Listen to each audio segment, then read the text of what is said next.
Mga master, nag-submit po itong si Senator Win Gatchalian ng kanya pong bagong Senate Bill. Ang Senate Bill number 2827 na ang layunin ay gawing batas ang Career Progression System for Public School Teachers.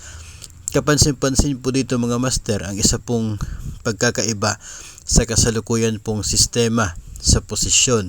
Dito po sa sahod ng mga School Administration Career Line at sa Supervision Career Line.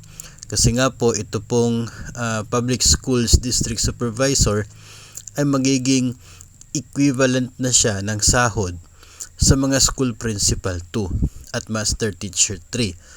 So ang dati po kasi sa kasalukuyan, equivalent po pantay ng salary grade ang School Principal 4 at Public Schools District Supervisor. So dito ang mangyayari, mas mataas na ang sahod ng School Principal 4 compared sa mga District Supervisor. Ang dahilan po dyan na ito pong isang provision sa bill na ito na kung saan ang mga guro, ito pong mga public school teachers shall be upgraded from salary grade 11 to salary grade 13.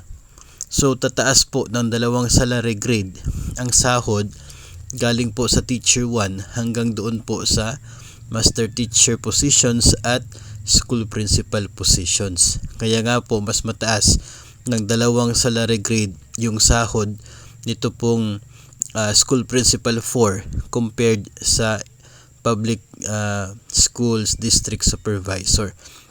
So marami po ang magiging excited dito po sa provision dahil po sa pag-upgrade ng salary grade.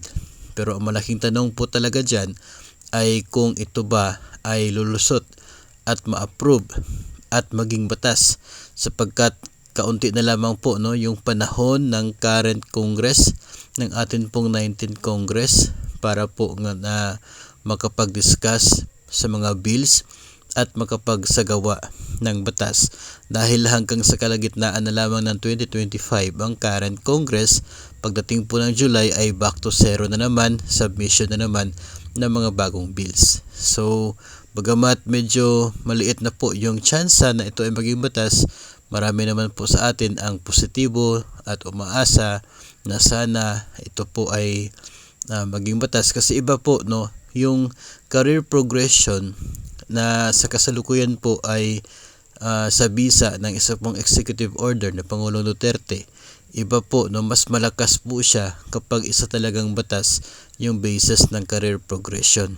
So asahan po natin at we will expect that, at also doon po sa pag-upgrade ng sahod. Hopefully ay mabigyan ng chance na ito po ay lulusot at maging batas. Ayun po ang ating tutukan sa mga susunod na mga buwan.